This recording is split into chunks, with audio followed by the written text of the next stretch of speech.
You're listening to WPKN in Bridgeport 89.5 FM, and this is La Esquina Latina, and we've been celebrating Black History Month all afternoon. And now we come to a portion of the show where we're going to be speaking with Ulises Beato from Conjunto Guantánamo. Ulises has visited La Esquina Latina before, and we spoke about quite a few things, mainly his knowledge of Cuban music. And here's how that went. We had a conversation earlier this week. I got something from him that I didn't see before. And not only is Ulises an accomplished musician, he's also a historian. And it's something that is so valuable.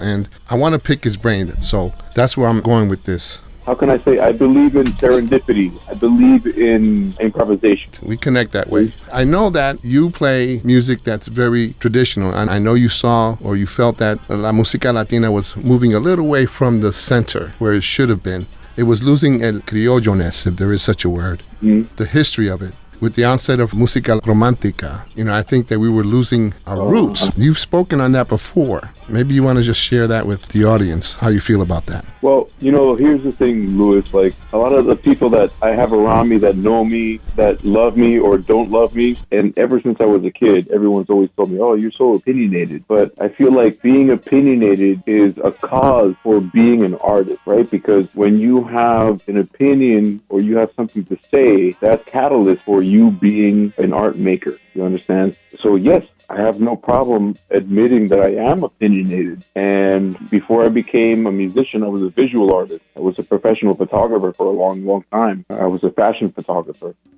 Wow. And I came from a fashion family that, everyone in my family was involved somehow, one way or another, in the fashion business. And I had been a photographer since I was 10 years old. And that's what caused me to move to New York City because, I wanted to pursue my photography career. And I did for a long time. And then, when the industry changed and everything went digital and everything, and everyone's nephew and their brother could become a photographer, it happened to be at the crossroads. That's when my friend, I'll call him out, Jack Cassidy. Hey, Jack, if you're listening, I love you. Jack Cassidy's a badass jazz trumpeter, and he was my trumpet teacher for a little while. And one day we were just hanging out after, a little jam session and all that. And he's like, hey, Ulysses, man, why don't you start a Cuban band of your own? And then after a few moments, he paused and he's like, why don't you call it Guantánamo? And I thought, wow, that's cool. Call my band Conjunto Guantánamo. And that was it. Jack and the Beanstalk, that's routed into the Beanstalk. It seems that this guy was a big inspiration for you. He was inspirational, and he was living in Brooklyn at the time. He lives in Chicago now. And he's one of those people that you come across in your life. And I live in the neighborhood of Dumbo. You're taking my questions. I was about to ask, what does Dumbo mean? Because I'm also a mentalist.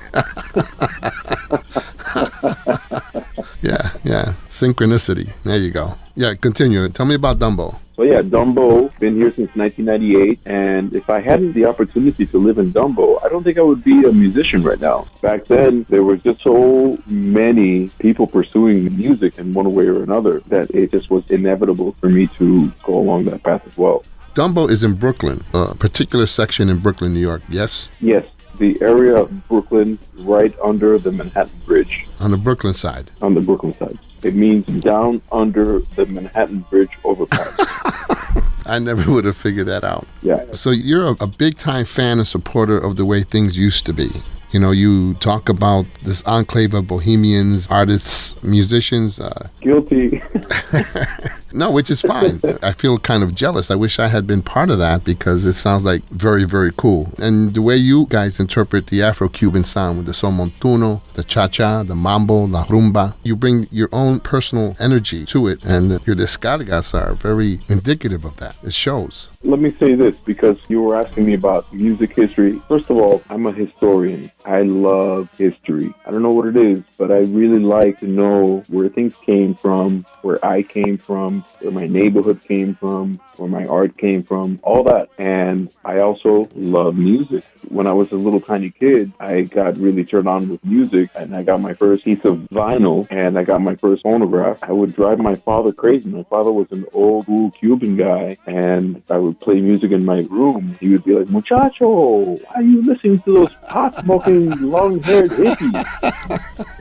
It used to drive me crazy, man. I was super into Kiss, and as far as Kiss went, went, like I wished back then that I was Gene Simmons. On many Halloweens after that, I would be Gene Simmons on Halloween and stuff, and I would lip sync and I would play air guitar and stuff like that. I never would have taken you for someone to do that, but go ahead. I'm listening. Oh, I'm a punk. I gotta tell you, I'm a traditional Cuban musician, but when I was 18, 19, 20, and still, I love punk.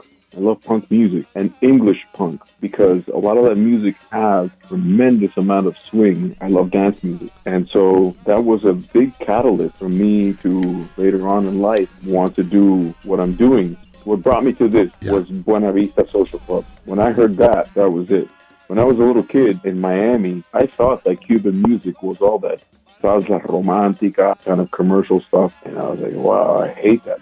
And then when I came to New York, actually, I started getting exposed to a lot of the music that I love now, like things like Benny Moré and Sexteto Habanero, Sexteto Nacional, and stuff like that. And I was like, oh, whoa, wait, what is that? And that's when I fell in love with that music. That's around the time that I was hanging out with my buddy Jack Cassidy and stuff like that. And that was one of the things that led me to where I am today, thank God. I also studied with Jim Rotundi. Listeners who love jazz can look him up, Jim Rotundi. And my friend, who's a badass Canadian saxophonist that was one of my first friends in New York City, his name is Grant Stewart, and his brother, who's a drummer, Phil Stewart. These are guys that influenced me to become a musician, And the rest is history, but yeah. Oh, you're taking all of my questions, man. I better hurry up and ask you questions before you take them all. I'm trying to make your job easier. Nasuda. Is that how you pronounce his name? Itetsu Nasuda. Natsuda. I've been speaking Japanese since I was 13 years old.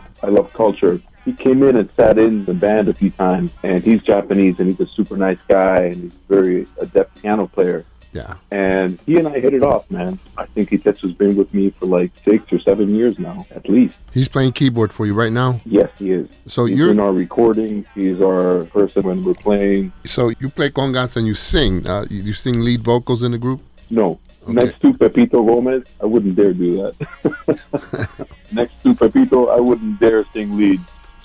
So you play percussion? He's the man. You play percussion? But I play percussion and I sing backup. I like singing backup so much because I like the act of harmonizing with the other backup singers. Like doing harmonies when you're singing backup, for me, is a complete pleasure. So who's Pupi? When I first met Pepito, I already had Conjunto Guantánamo for a few years, and we were playing all over New York City. And one day, the singer that I had wasn't able to make a gig, and somebody suggested, call this guy. He was literally fresh off the boat. He had just defected from his band that was traveling in Canada from Cuba, and his name was Pepito. And he and I hit it off immediately. And today, Pepito's like a brother of mine. During the pandemic, there's almost not a day talk on the phone several times a day. And I love his family. And I felt like, wow, not only is this guy a really badass musician, but I don't know if you've ever met someone that you're like, even though you didn't grow up in the same place, right? It's like when you hang out with them and you talk to them, it's like, wow, this guy grew up just like me. He could have been one of my neighbors, one of my cousins, and we two peas in a pod. That's when he became the lead singer, yes. And that's a long time ago now. Yeah. That was around maybe, 12, 13 years ago, maybe a little bit more. Hector is our bongo player. Uh-huh. Carlos is bass player, backup singer, and also newer recording. Carlos is also the musical arranger, and we do traditional numbers, so Carlos is the guy that makes those numbers our own. He's a great guy, a great friend. I love him to death. And Oscar Oños is the trumpet player. Oscarito is the trumpet player. We put him in the back of the band because he's not that good looking. Every time that we're together, the whole time when we're not playing music, we're all taking the piss and laughing at each other. We're speaking with Ulises Beato from El Conjunto Guantánamo.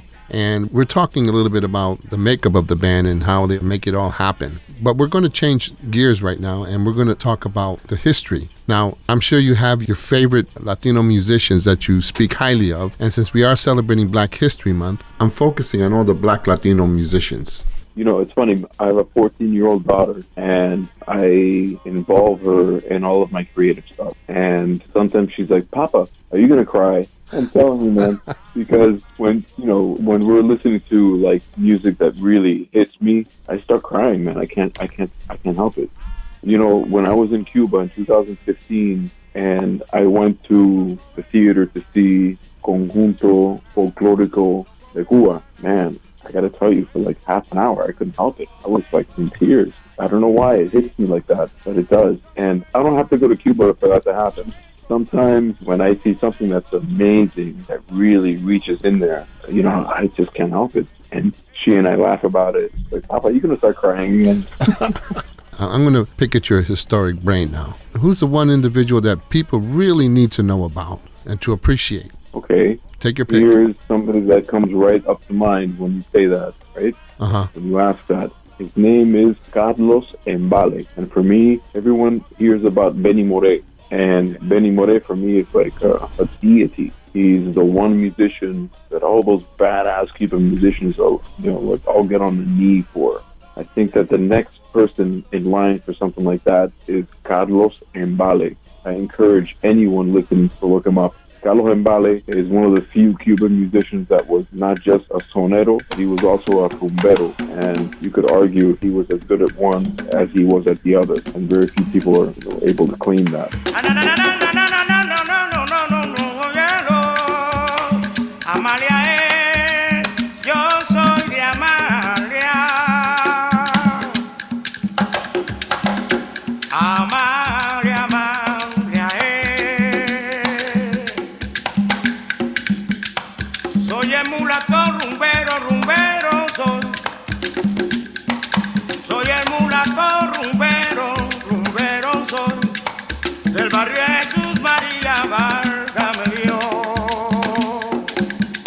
Cuando llegó a la rumba, los rumberos del solar, rumbero, la gente dice, soba la tata, la gente dice, soba la tata, y cuando el primo levanta la rumba que dice así, y cuando el primo levanta la rumba que dice así, soba la tata, mamá, soba, con un solo soba la tata, mamá, con un solo soba la tata, mamá, ahí en vale soba la tata, mamá, mire vale como goza la rumba, que amaliano, soba la tata, mamá, con un solo soba la tata, mamá, el caballero. Mira nena que me baila, mira nena que bien baila, sobala, sobala, sobala, sobala, con un solo sobala, esta rumba sí está buena, esta rumba sí está rica, esta rumba es de mi Amalia. Que vivan los amalianos. Ay, sobala, sobala, sobala, sobala, sobala, sobala. Quito.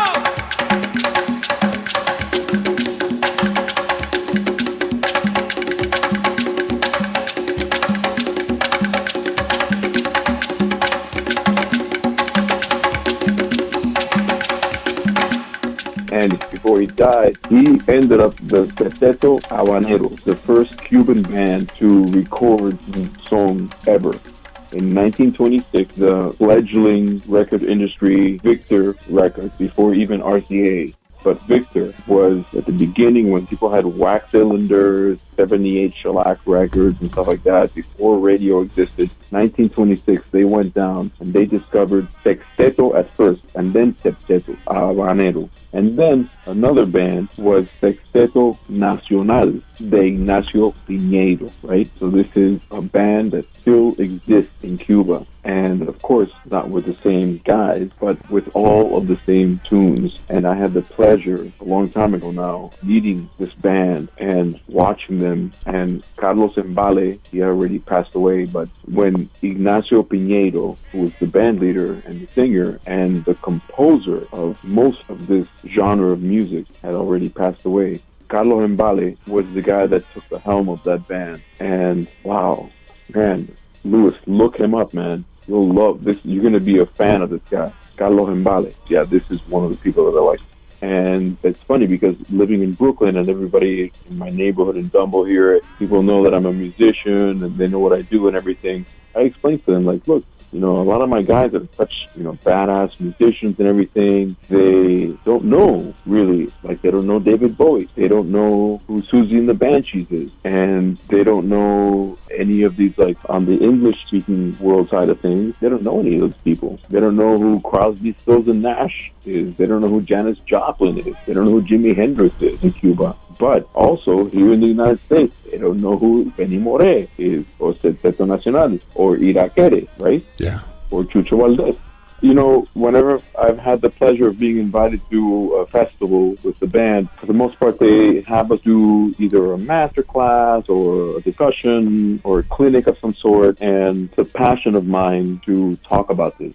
Like I was saying to you before, I really love history. And of course, I love Cuban music. I love music in general. So to combine the things that you love is a great thing as an artist. I love talking about the history of Cuban music, the musicology of Cuban music. And I've had the great fortune to hang out with a number of people that are really not well known, but they know their sugar. And, you know, when I was in Cuba in 2015, there's an area in Havana where every Sunday they have a rumba that's open to the public. And it's in an area called Callejón de Hamel. Callejón de Hamel. Very cool, bohemian place. I have some short videos on my YouTube channel, the band's YouTube channel that I shot there. And it's funny because the guy that organizes the music at Callejón de Hamel, his name is Ulises. And he's a black dude. His name is Ulises. And I met him. We hit it off. And we ended up hanging out for, you know, a bunch of days together and everything. He introduced me to a friend of his that when this guy was 16 years old, he played bongo for Benny Moré and his band.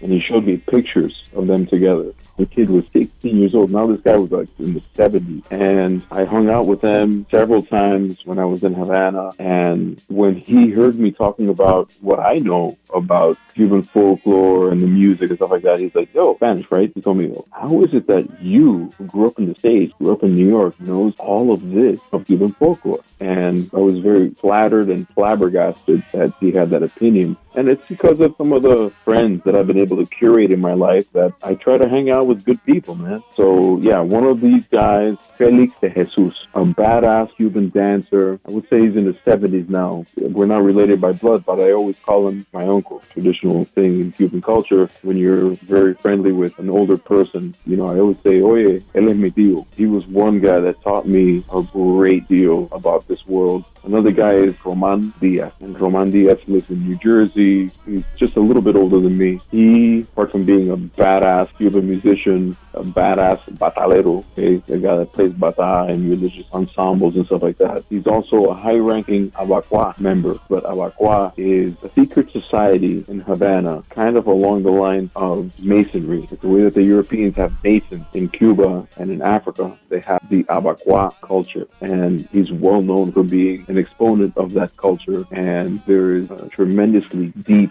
tradition. And if you're a high-ranking member in that culture, that means that you study a lot. You can't be Abacua or a Babalao or something like that without really dedicating yourself to the study of these traditions and these cultures. And he's one of the highest-ranking people of that.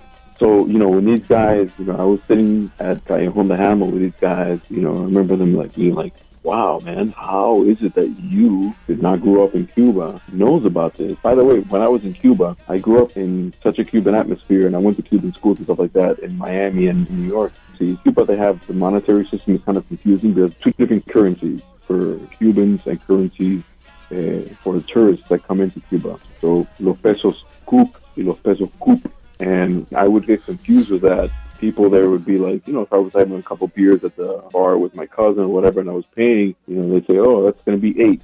And when I've been in Cuba, in Havana particularly, I couldn't believe how incredibly urban and cosmopolitan Havana is. The amount of people on the streets, the traffic, the avenues are huge, the buildings are super substantial. There are buildings in Havana that, coming from New York City, I stood in front of, and I'm like, wow, this is an incredibly substantial building in the sense of like their architecture, their massiveness. And there's a lot of hustle and bustle in Havana. And it's not just a couple square miles. It's huge. Havana is huge and has many neighborhoods, has poor neighborhoods, not poor neighborhoods, rich neighborhoods in a sense. It's crazy. Lots of hotels, lots of things to do. It's really amazing. It's not like any other Caribbean place that I had ever been. It's crazy. It's amazing. I lived in Germany for 4 months. I love languages. My daughter always says, Papa, how do you have such an easy time with all these languages? When you speak Spanish, well, Italian is not that big a deal. Portuguese is not that big a deal.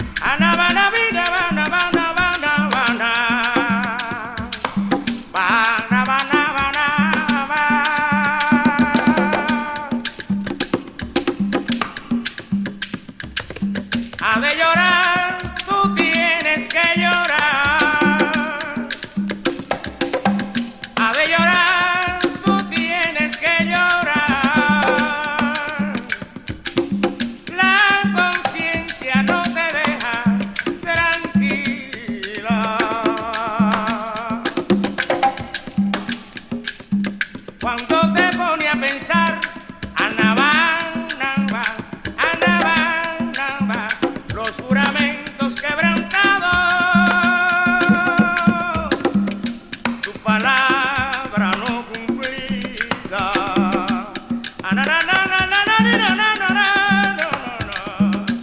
Mujer, tú tienes que llorar, pero mujer, tú tienes que llorar. La mujer del carnicero me ha llamado el primoroso, porque cocino sabroso como ningún cocinero. Oye, llora como llore en cosa buena. Llora como llore, Madre Santa, como yo lloré. Llora como llore, feliz caballero. Llora como llore, esta sí es la rumba rica. Como lloré, madre mía, como lloré, cosa buena, como lloré, como lloré, como lloré, cosa rica, la segunda yo la siento, ahora la segunda siente buena,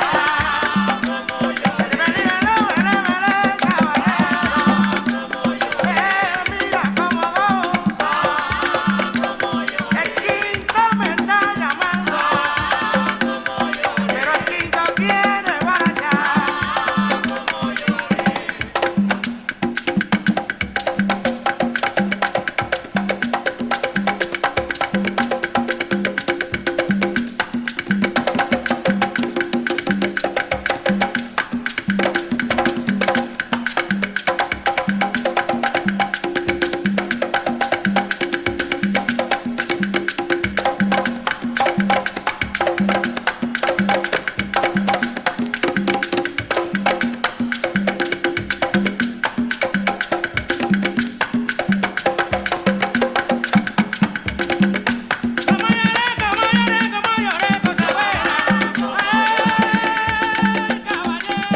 So that, my dear friends, was a conversation between me and Ulises. I know I learned a lot, and I'm sure you did as well. You're listening to WPKN in Bridgeport, 89.5 FM, and this is La Esquina Latina, celebrating Black History Month.